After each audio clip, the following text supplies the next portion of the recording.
ಜೈ ಶ್ರೀ. ಈಗ ನಾವು ಪರಮಾತ್ಮನ ಹುಡುಕೋದಕ್ಕೆ ಸರಿಯಾದ ಮಾರ್ಗ ಯಾವುವು?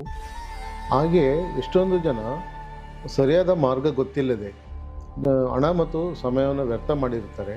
ಅವರಿಗೋಸ್ಕರ ಸರಿ ಇಲ್ಲದೆ ಮಾರ್ಗ ಯಾವುವನ್ನು ತಿಳಿಸ್ತಾರೆ. ಇದನ್ನ ನಾನು ತ್ರಿಷಿಕ ಬ್ರಾಹ್ಮಣ ಉಪನಿಷತ್ತಲ್ಲಿ ಓಕೆ ಒಂದು ಶ್ಲೋಕದ ಮುಖಾಂತರ ತಿಳಿಸೋದಕ್ಕೆ ಪ್ರಯತ್ನ ಮಾಡ್ತೀನಿ. ಓಕೆ ಗುರುಜಿ. ಇಲ್ಲಿ ತ್ರಿಷಿಕ ಬ್ರಾಹ್ಮಣ ಉಪನಿಷತ್ತಲ್ಲಿ ಏನ್ ಹೇಳ್ತಾರೆ ಅಂದ್ರೆ, ನಾನಾ ರೀತಿ ವಿಚಾರಸ್ಸು ಜಾಯಿತೆ ಮನಃ ನವಸೋ ಜಾಯಿತೆ ಪ್ರಾಣಃ ಓಕೆ ನಾ ತರ್ಕೈ ಜಲ್ಪೈ ಶಾಸ್ತ್ರಜಾಲೈ ಮಂತ್ರಂ ಭಾಷ್ಯಂ ನವಸೋ ಜಾಯಿತೆ ಪ್ರಾಣಃ ಸಿದ್ಧೋಪಾಯವೇನ ವಿಧಿ ಉಪಾಯಂ ತಮ ವಿಜ್ಞೇಯಂ ಯೋಗ ಮಾರ್ಗೇನ ಪ್ರವರ್ತತೆ ಅಂತ ತ್ರಿಷಿಕ ಬ್ರಾಹ್ಮಣ ಉಪನಿಷತ್ತಲ್ಲಿ ಹೇಳಿರೋದೇನೆಂದ್ರೆ, ನಾನಾ ರೀತಿ ವಿಚಾರಣೆಗಳನ್ನ ಮಾಡ್ತಾರಂತೆ ಪರಮಾತ್ಮನನ್ನ ತಿಳ್ಕೋಬೇಕು ಅಂತ. ಓಕೆ ಎಷ್ಟೇ ರೀತಿಯಲ್ಲಿ ಪ್ರಯತ್ನ ಮಾಡಿದ್ರು ಕೂಡ ನವಸೋ ಜಾಯಿತೆ ಪ್ರಾಣಃ, ಪ್ರಾಣವನ್ನ ಸ್ವಾಧೀನ ಮಾಡ್ಕೊಳೋದಕ್ಕೆ ಆಗೋದಿಲ್ವಂತೆ.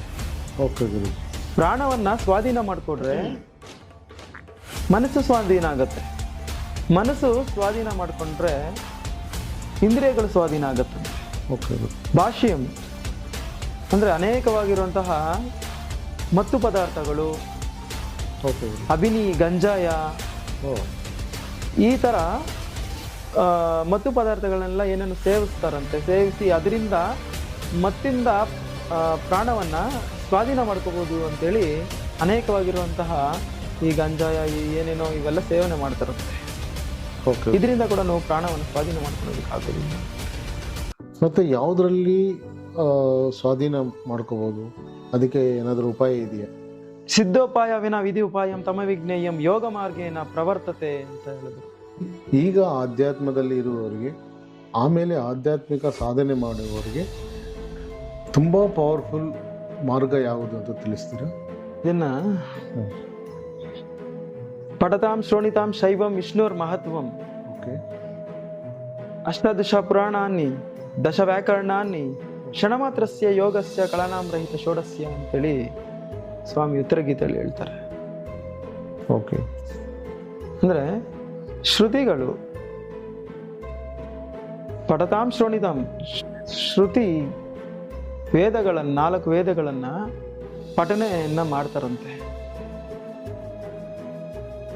ಅಷ್ಟಾದಶ ಪುರಾಣಗಳನ್ನ ಪಠನೆ ಮಾಡ್ತಾರಂತೆ, ಪಾರಾಯಣ ಮಾಡ್ತಾರಂತೆ.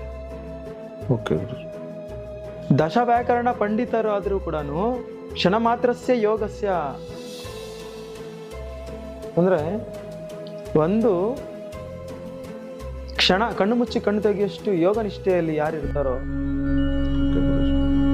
ಅದರಲ್ಲಿ 16 ಕಳೆಗಳಲ್ಲಿ 1 ಕಳೆಯಷ್ಟು ಕೂಡ ಇವೆಲ್ಲ ಯಾವುದು ಇಲ್ಲ ಅಂತ.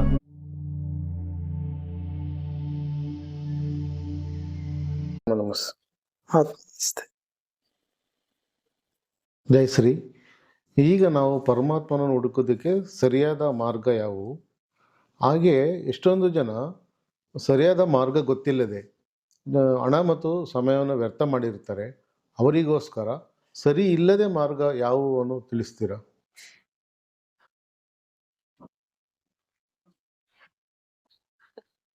ಇದನ್ನ ನಾನು ತ್ರಿಷಿಕ ಬ್ರಾಹ್ಮಣ ಉಪನಿಷತ್ತಲ್ಲಿ ಓಕೆ ಒಂದು ಶ್ಲೋಕದ ಮುಖಾಂತರ ತಿಳಿಸೋದಕ್ಕೆ ಪ್ರಯತ್ನ ಮಾಡ್ತೀನಿ. ಓಕೆ ಗುರುಜಿ.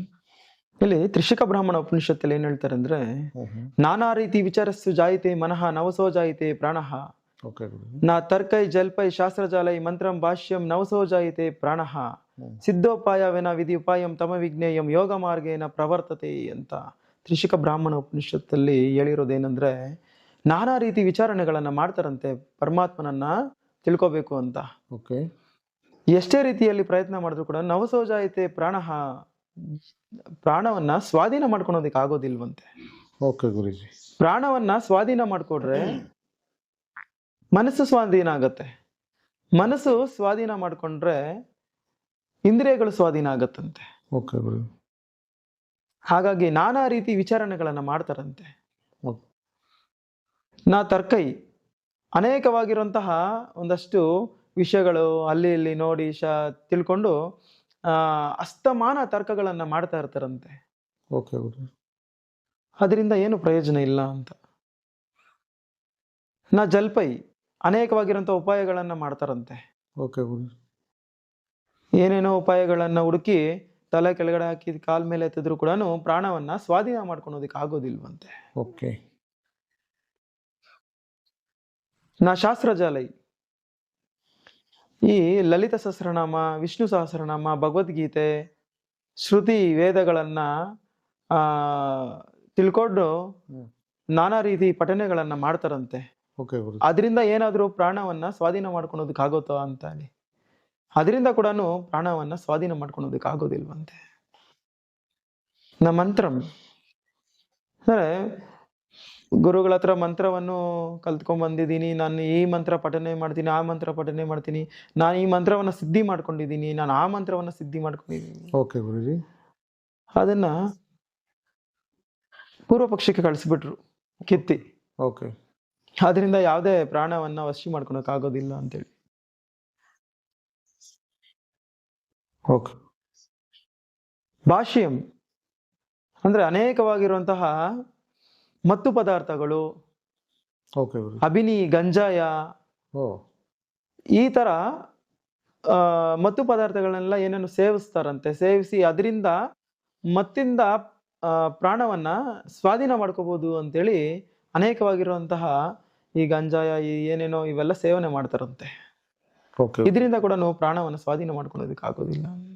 ಓಕೆ. ನವಸೋಜಾಯಿತೆ ಪ್ರಾಣ, ಇವ್ಯಾವುಗಳಿಂದಾನು ಪ್ರಾಣವನ್ನ ಸ್ವಾಧೀನ ಮಾಡ್ಕೊಳ್ಳೋದಕ್ಕೆ ಆಗೋದಿಲ್ಲ ಅಂತಂದ್ರು. ಓಕೆ. ಯಾವ್ಯಾವ್ದು? ನಾ ತರ್ಕೈ, ಜಲ್ಪೈ, ಶಾಸ್ತ್ರಜಾಲೈ, ಮಂತ್ರಂ, ಭಾಷ್ಯಂ. ಇಷ್ಟು ಜನ ಎಗರೋದ್ರು. ಮತ್ತೆ ಯಾವುದರಲ್ಲಿ ಸ್ವಾಧೀನ ಮಾಡ್ಕೋಬಹುದು? ಅದಕ್ಕೆ ಏನಾದರೂ ಉಪಾಯ ಇದೆಯಾ? ಇನ್ನೊಂದು ಶ್ಲೋಕದಲ್ಲಿ ಏನ್ ಹೇಳ್ತಾರೆ ಅಂದ್ರೆ, ಸಿದ್ಧೋಪಾಯ ವಿನ ವಿಧಿ ಉಪಾಯಂ ತಮ ವಿಜ್ಞೇಯಂ ಯೋಗ ಮಾರ್ಗೇನ ಪ್ರವರ್ತತೆ ಅಂತ ಹೇಳಿದ್ರು. ಓಕೆ ಗುರುಜಿ.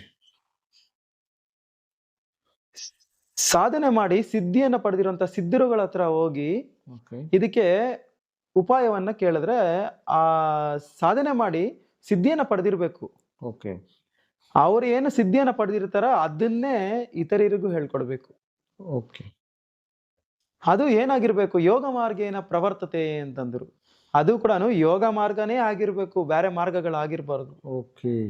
ಯಾಕಂದ್ರೆ ಇವ್ ಯಾವುದರಲ್ಲೂ ಪ್ರಾಣ ಸ್ವಾಧೀನ ಮಾಡ್ಕೊಳೋದಕ್ಕೆ ಆಗೋದಿಲ್ಲ. ಹಾಗಾಗಿ ಯೋಗ ಮಾರ್ಗದಿಂದನೇ ಪ್ರಾಣವನ್ನ ಸ್ವಾಧೀನ ಮಾಡ್ಕೋಬೇಕು.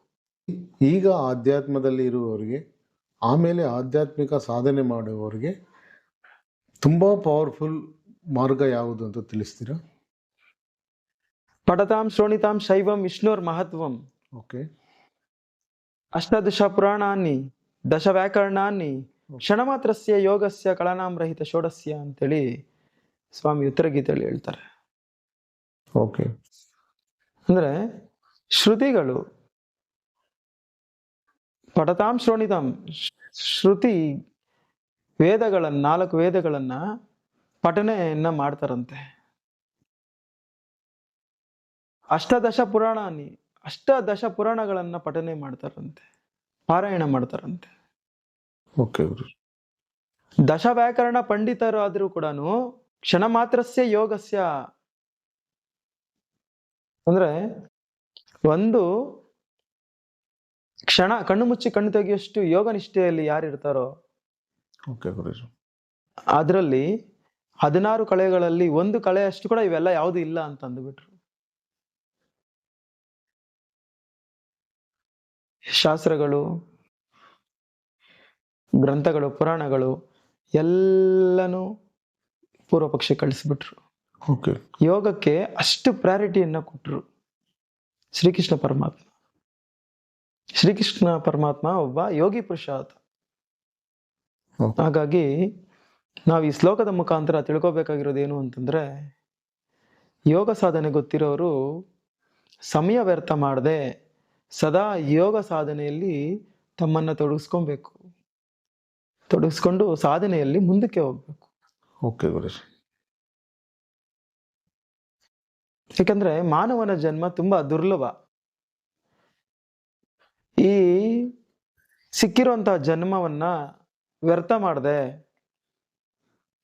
ಅದನ್ನ ನಾವು ಪರಮಾತ್ಮನ ಸೇವೆಗಾಗಿ, ಪರಮಾತ್ಮನ ಒಂದು ಸಾಕ್ಷಾತ್ಕಾರಕ್ಕಾಗಿ ನಾವು ಪ್ರತಿ ಕ್ಷಣ ಪ್ರತಿ ದಿನ ನಾವು ನಮ್ಮ ಸಮಯವನ್ನ ಅದಕ್ಕೋಸ್ಕರ ಮೀಸಲಾಗಿಡಬೇಕು. ಹಾಗಾದರೆ ಯೋಗ ಸಾಧನೆ ತುಂಬ ಪವರ್ಫುಲ್ ಅಂತ ಹೇಳ್ತಾ ಇದ್ದೀರಾ. ಯೋಗ ಸಾಧನೆ ಸಾಮಾನ್ಯ ಜನರು ಇನ್ನು ಹೇಗೆ ಕಲಿಯಬೇಕು? ಇದರಿಂದ ಪರಮಾತ್ಮನ ಅನುಭವ ಅವ್ರಿಗೆ ಆಗುತ್ತಾ? ಪುಟದ್ವಯಂ ವಿನರ್ ಗುರುರ್ಮುಕ್ತಿ ವಾಯುರತ್ರ ಯುವಿಲಿಯತೆ ಓಕೆ ತಮ್ದಾಯೇ ಪಾರ್ಥಂ ಈಶ್ವರ. ಓಕೆ ಗುರುಜಿ. ಈ ಎರಡು ಪುಟಗಳು ಇದೆಯಲ್ವಾ, ಓಕೆ. ಒಂದು ಸೂರ್ಯ ನಾಡಿ, ಚಂದ್ರನ ಇನ್ನೊಂದು ಚಂದ್ರನಾಡಿ, ಒಂದು ಈಡ ಇನ್ನೊಂದು ಪಿಂಗಳ, ಎಡಪಿಂಗಳ. ಉಚ್ಛ್ವಾಸ ನಿಶ್ವಾಸ ಈ ರೀತಿ ಇರುತ್ತಲ್ವಾ. ಓಕೆ ಗುರುಜಿ. ಈ ಎರಡು ಪುಟದ್ವಯಗಳು ಏಕಾಗ್ಬೇಕು. ಈ ಎರಡು ಪುಟಗಳು ಏಕಾಗ್ಬೇಕು. ವಾಯುರತ್ರ ಯುವಿಲಿಯತೆ, ಈ ಎರಡನ್ನು ಸಾಧನೆಯ ಮುಖಾಂತರ ತೆಗೆದುಕೊಂಡು ಹೋಗಿ ಓಕೆ ಗುರುಜಿ. ಉತ್ಪತ್ತಿ ಸ್ಥಾನದಲ್ಲಿ ಸೇರಿಸಬೇಕು. ಅಲ್ಲಿ ಲಯ ಮಾಡಬೇಕು. ಓಕೆ. ನಾವು ಎಲ್ಲಿ ಲಯ ಮಾಡ್ತೀವೋ ಅಲ್ಲಿ ಈಶ್ವರನ ಪ್ರಾರ್ಥನೆ ಮಾಡು, ಈಶ್ವರನ ಧ್ಯಾನ ಮಾಡು ಅರ್ಜುನ ಅಂತೇಳಿ ಓಕೆ ಗುರುಜಿ. ಸ್ವಾಮಿ ಉತ್ತರ ಗೀತೆಯಲ್ಲಿ ಒಂದು ಕಡೆ ಹೇಳಿದ್ದಾರೆ ಇದ್ರ ಬಗ್ಗೆ. ಓಕೆ. ಹಾಗಾಗಿ ಪ್ರತಿಯೊಬ್ಬ ಸಾಧಕರು ಓಕೆ ಗುರುಜಿ. ಈ ವೇದಾಂತ ವಾಕ್ಯವನ್ನು ಅವಲಂಬಿಸಿ ಹ್ಞೂ ಸಾಧನೆಯಲ್ಲಿ ಮುಂದಕ್ಕೆ ಹೋಗ್ಬೇಕು ಎನ್ನುವುದು ನಾವು ಈ ಶ್ಲೋಕದ ಮುಖಾಂತರ ಅರ್ಥ ಆಗತ್ತೆ. ಜಯಶ್ರೀ, ಈ ಯೋಗ ಸಾಧನೆ ಮಾಡುವಾಗ ಯಾವುದಾದ್ರೂ ಮಂತ್ರ ಅಥವಾ ಶ್ಲೋಕವನ್ನು ಪಠಿಸಬೇಕಾ? ಇಲ್ಲಿ